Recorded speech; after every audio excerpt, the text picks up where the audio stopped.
بسم اللہ الرحمن الرحیم۔ سب سے پہلے میں اے ایس اے کا شکریہ ادا کرنا چاہتا ہوں۔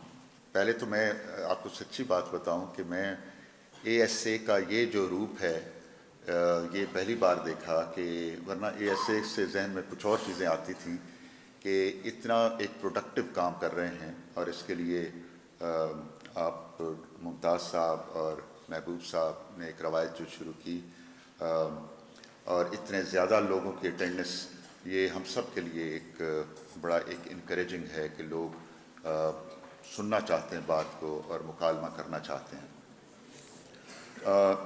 ساتھ ہی میں ڈاکٹر نیاز صاحب کا بھی شکریہ ادا کرنا چاہتا ہوں۔ ابھی ہم بیٹھے ہوئے تھے تو ان کا فون آیا مجھے، تو وہ کسی کام میں مصروف تھے ارجنٹ کوئی، اور اس کے بعد میں نے ان سے ملنا ہے، تو ان کا بہت شکریہ کہ یہ ایک انوائرمنٹ انہوں نے دیا ایک ریسرچ کا یہاں پہ۔ آج کی یہ جو تقریب ہے اور اس میں مجھے جو کہا گیا ہے، یہ بڑا مشکل کام ہے، کیونکہ یہ کتاب جو میں نے لکھی تھی تقریباً 5-6 سال کی، اس میں تو اتنے تھوڑے وقت میں بہرحال کچھ پوائنٹس میں آپ کے ساتھ شیئر کروں گا، لیکن اس سے پہلے کہ میں اس سلائیڈز کی طرف جاؤں، ایجوکیشن پالیسیز کی طرف، میں کچھ بات کرنا چاہوں گا کہ آج کل کے دور میں ایجوکیشن جو ہے وہ کتنی اہم چیز بن گئی ہے۔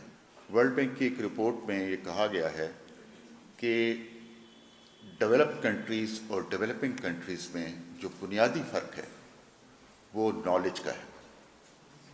ان کے پاس نالج زیادہ ہے اور ڈیولپنگ کنٹریز کے پاس نالج کم ہے، اور یہ ایک ایسی سٹیٹمنٹ ہے جس سے ہم سب اتفاق کریں گے، اور اگر ہم ترقی یافتہ ممالک کی صف میں شامل ہونا چاہتے ہیں تو ہمیں نالج کریٹ کرنا ہوگا، نالج کنسٹرکٹ کرنا ہوگا، اور یہ جامعات جو ہیں ان کا بنیادی کام جو ہے، ذمہ داری جو ہے، وہ نالج کریٹ کرنا ہے، نالج کنسٹرکٹ کرنا ہے، اور یہی بنیادی فرق اسکولوں اور جامعات میں ہے۔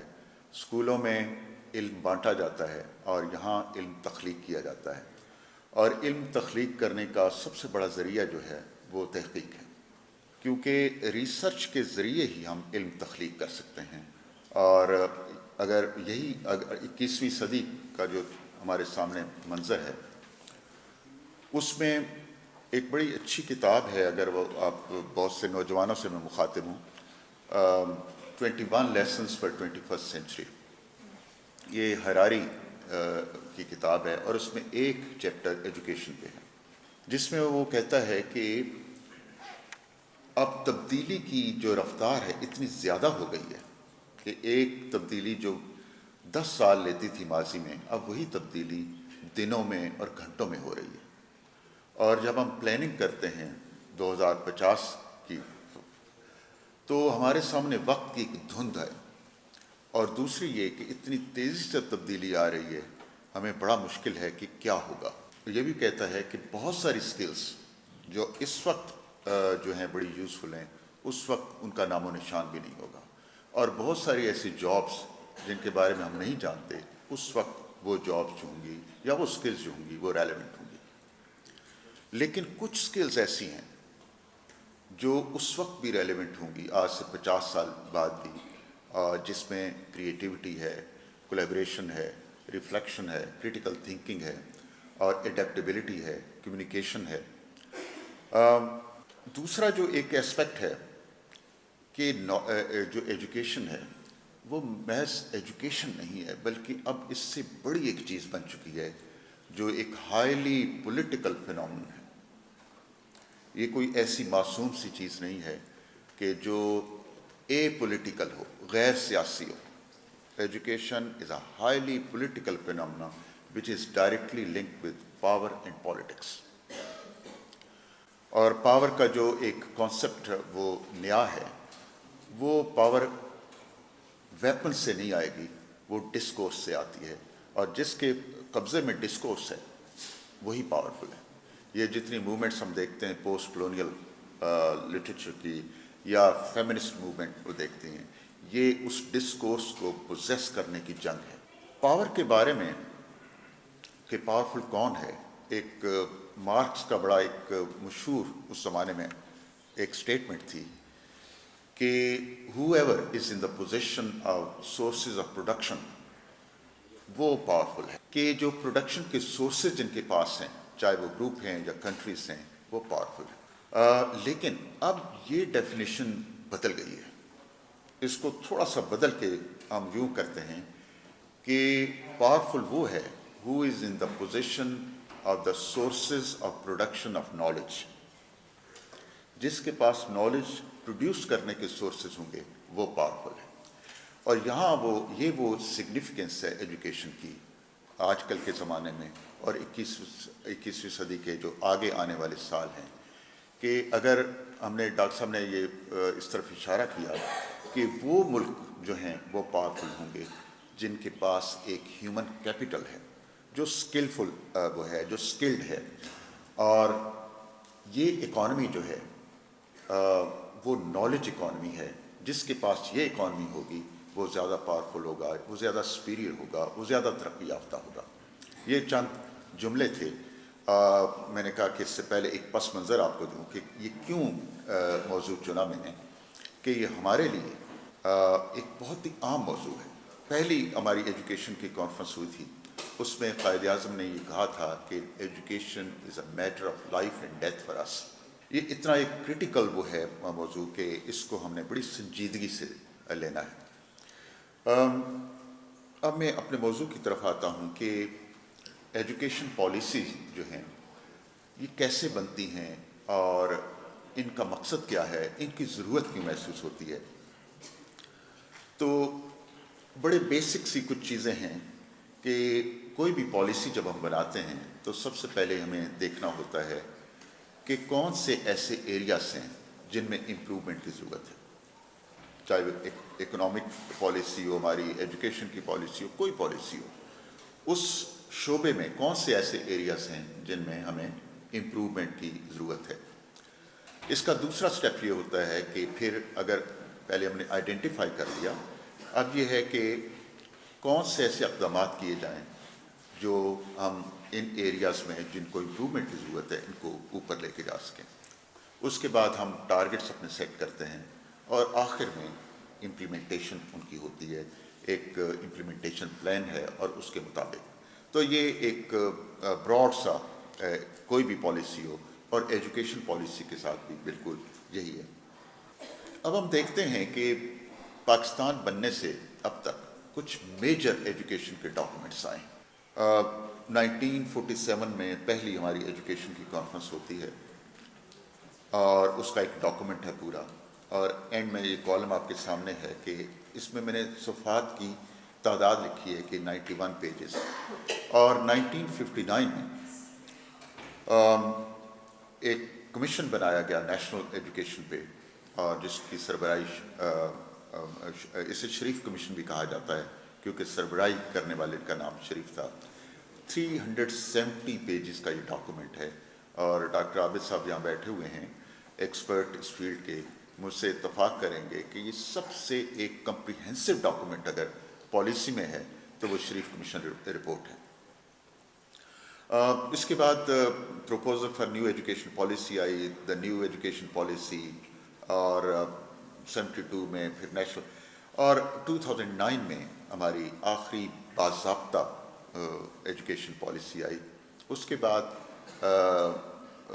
مسلم لیگ کے دور میں ایک پالیسی بنی، اس کا بڑا چرچا بھی ہوا، لیکن وہ باقاعدہ اس کو پریزنٹ نہیں کیا گیا، آفیشیل پالیسی ہم اسے نہیں کہہ سکتے۔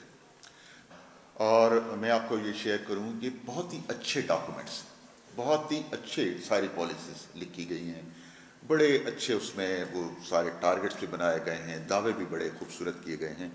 لیکن ہوا یہ کہ ان سارے تمام تر دعووں کے باوجود ہمیں جو ایک نتائج چاہیے تھے وہ نہیں ملے، جو آؤٹ کمز ہونے چاہیے تھے، جو پالیسی میں درج تھے کہ یہ ٹارگٹس ہم نے حاصل کرنے ہیں، وہ نہیں ملے ہمیں۔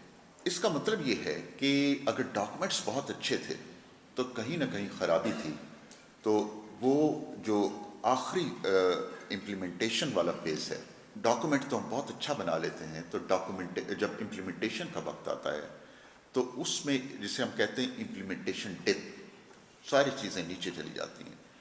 تو ورلڈ اوور اس پہ تحقیق کا کام شروع ہوا کہ امپلیمنٹیشن میں کیا پرابلمس ہوتے ہیں اور کیوں پالیسیز میں ناکام ہوتی ہیں. اس میں دیکھا گیا کہ کون سے ایسے فیکٹرز ہیں جن کی وجہ سے پالیسیز ناکام ہو رہی ہیں. اور پاکستان میں کے حوالے سے بہت سے لوگوں نے کام کیا، جس میں قیصر بنگالی ہیں، احسن ہیں، وارق ہیں، علی ہیں، اور میرا ایک تھا.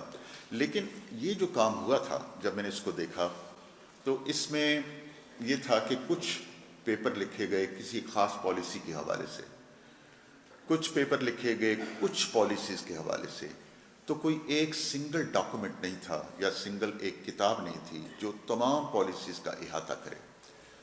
اور کچھ پیپرز لکھے گئے تھے کسی خاص موضوع کے حوالے سے، مثلا لٹریسی کے حوالے سے.